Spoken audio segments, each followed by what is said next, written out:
Hi. Most of you probably know that I play bass and have been playing for the last 4 years. Surprisingly enough, this speech will not be about music, even though that is a pretty large part of my life. Something that a large portion of you either forgot or don't know about me is that I used to be a pretty sporty kid, participating in soccer, track, cross country, and even lacrosse. I can't even remember when I started playing sports, but I know for sure that I started with soccer. In fact, I started playing HYR soccer. For those of you who don't know what HYR soccer is, it's basically something your parents would sign you up for to get you out of the house and to prevent any further property damage. Of course, this team of 6, 7, and 8-year-olds wasn't competitive in the slightest. I certainly added to that lack of competitiveness. For example, when I was a goalie, I would sit down and start picking at the grass, because I had absolutely nothing to do. While I soon stopped picking at the grass, I didn't stop playing soccer until much later in 8th grade. My dad used to play soccer when he was my age, and he even got a scholarship to play at center. To further emphasize the idea that I wasn't very good, I every year I'd go to tryouts where I'd end up being put on the lowest possible team that they would even allow. The rules must have changed somewhere in my 8th grade year because they put me and Davis on the blue team and not the white team.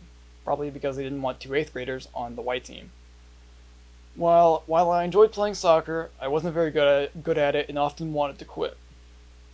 However, I felt an obligation to continue to play soccer for my dad after he passed away, so I kept with it. However, entering high school, I decided not to play soccer altogether as I knew it would be competitive and I wouldn't be helping my team very much. Okay, lacrosse was the second sport I tried. In in the summer of seventh grade, I signed up for a camp at school for lacrosse, and I actually really enjoyed it. So I decided to join the lacrosse team that year. Now, lacrosse is a very physical sport, and you could probably imagine seventh grade me, 4'7", playing lacrosse. It didn't go too well. A few key players on our team were Gus Bowden, Grant Foley, Tucker Hoffman, Ethan Winters, and Cole Happel. As you could imagine, the season didn't go too well. And at that point, we were already one person down because Gus was injured and couldn't even play. The first game I distinctly remember playing was against KCD, and we got destroyed. It was 1-7. Obviously, getting destroyed by KCD shouldn't come as much of a surprise for the lacrosse team, seeing as how our practices consisted of driving to Champions Trace and waiting an hour for our second coach to arrive. As the year went on, I didn't get any better, but the team did, as our last game came back around to KCD and we lost brutally again, but the score was 3-17 this time. As the season ended, I decided never to play lacrosse again. As a freshman, I joined the cross country team. Some of you may know where this is going. I seriously could not tell you what made me want to join the cross country team because I am not a distance runner in the slightest. And to absolutely no one's surprise, I didn't do the preseason conditioning because I wasn't even planning on going. I went to a whole one meet and it was a disaster. My time wasn't very good, and I wasn't conditioned well enough, and I wasn't even signed up. Sure, part of that is my fault, but needless to say, I never did cross country again. While I clearly have quit several sports during my time at collegiate, the one sport that has had the most longevity was track. I guess sport. I don't know what you want to call track. I joined the track team in sixth grade because I actually couldn't tell you, but I could tell you that I enjoyed it, seeing as how I continued for 4 years. When we had our first meet, I vividly remember having zero idea what to do, and our coach, Mr. Walker, had assigned me to the 100-meter dash and the 500-meter hurdles. 550-meter hurdles. Surprisingly enough, it went well. I didn't fall on my face, and to top it all off, I was a pretty fast sixth grader. Freshman year, came along, and I was still on the track team. At this point, I had already started playing bass, but that's for later. At track meets, the coach would put me on events like the 100 meter dash, 400 meter race, the long jump, the high jump, which I still don't know how to do, and occasionally the 400 meter race. For those of you who don't know, 400 meters is all the way around the track, and if you're good enough, you usually sprint most of it. But I was not. And some of you may remember the last event I was put on, and that was a 400 meter, and it was going well for the most part. My time wasn't very good, but that didn't matter. But then I started to get tired. In the last 10 meters of the race, of the entire race, I fell flat on my face. I immediately, surprisingly enough, I immediately got back up and finished. Last, of course. Nevertheless, I was told that I could get a scholarship throughout my time doing track. I probably could have if I kept with it, but I didn't. I didn't quit track because of that 400 meter race. I quit track simply because I stopped enjoying it. And seeing as how this was the only sport I was actually good at, I pretty much quit sports altogether. The same year I started track, I was also faced with a decision. Yeah, okay.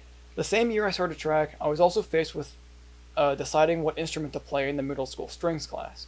I chose viola, which led to a lot of viola jokes. Surprisingly enough, I was sarcasm. Eighth grade brought the decision of choosing two courses out of strings, theater, vocals, and art. And I didn't really like theater or vocals, so I chose strings and art. Choosing strings solidified my passion for music before I even knew it. And in the middle of my freshman year, I decided to start learning guitar and then quickly shifted to playing bass, as some of you may remember. And I've stuck with bass ever since, whether it be electric or upright. The entire idea of this speech isn't to point out our athletics program's shortcomings, but to say that even if you spend so much time doing or practicing something, like sports in my case, you are not obligated to continue doing that thing. I gave up years of sports and a possible scholarship to play music, and some people might say that I wasted a lot of people's time and money, and I'd be inclined to agree. But I'd be lying if I said it wasn't the right choice. Taking risks, no matter how big or small it may be, is fundamental to finding a passion and creating an identity. Thank you. To start this off, I just want you guys to know that I'm grateful for you guys. Everyone watching, even if I don't know you. Gratitude, the most powerful and insightful word in my vocabulary. Ever since I was a kid, I've been taught to be grateful for what I have. Even if it wasn't much, I knew that somewhere in this world, somebody had it worse. When I was a kid, I didn't have much to start with, but luckily, I have a great role model and father that has earned everything he has through hard work. My father being the most humble and hardworking man I know, and alongside him, my mother being the hardest working woman I know.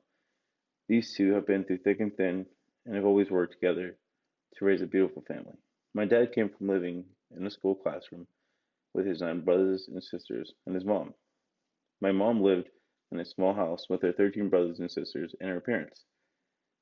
Them two married at the ages of 16 and 17, had their first child a year later. They persevered through barriers and overcome tribulations that for most would be life breaking. That showed me hard work and perseverance, and I'm very grateful for what they've taught me, mainly because coming to a school from a low end public school was a huge change and brought immense pressure to my family, as nobody in my family has ever had an opportunity like the one I've received. I'm extremely grateful for the friendships I've made with the students at the school and the faculty and staff. So I guess it'd only be correct if I said my thank yous to those who have significantly impacted my life in these past 4 years. Ms. Scharfenberger, thank you for our little talks we've had, and thank you for teaching me the history of the world and how important it is to know cultures, wonders, impactful events, and more. Dr. Sal, thank you for teaching me great virtue and giving me the knowledge not only to kickstart my love for nature and self love, but for teaching me it's okay to be me. Miss Shaw, Mr. Geist, thank you for all the talks we had and the troublesome games of categories. Señor Ojeda, gracias por enseñarme que no importa ser hispano, blanco o moreno, porque lo que me enseñaste es que importa más tu personaje y cómo eres de persona, más que lo que se debe afuera. Thank you for teaching me that it does not matter to be Hispanic, white, or brown, because you taught me that it is your character and how you are of a person that matters more than what is seen from the outside. Thank you to all the 4 teams that I've played with in soccer. Seriously, thank you for all the amazing memories like our wins against St. X or the All A tournaments. Thank you to all my soccer coaches that tolerated my unholy pre-games talks and for pushing me to be the best I could be at the sport I love. Gracias a todas las personas que limpian. Gracias por siempre limpiar la escuela y asegurarse que tengamos una escuela limpia y segura. Thanks to all those who are on the cleaning team. Thank you for always cleaning the school and making sure we have a clean and safe school to be in. I want to say how grateful I am to be part of such a great community. Thank you for all the exhilarating experiences that you all took part in, whether it be Club BC or the baseball games in Davis Commons. I really appreciate you all. Each and every one of you has taught me something about how I see life, and I couldn't ask for any more. And last but nowhere to being least, this is for my parents. Eso es para ustedes. Gracias por todo lo que han hecho por mí. Estoy muy agradecido por ustedes. Los amo más que ustedes saben. This is for you. Thank you for all you've done for me. I am grateful for you, and I love you more than you'll ever know. Like the Roman scholar Cicero once said, gratitude is not only the greatest of virtues, but the parent of all others. Just food for thought. Gracias y thank you.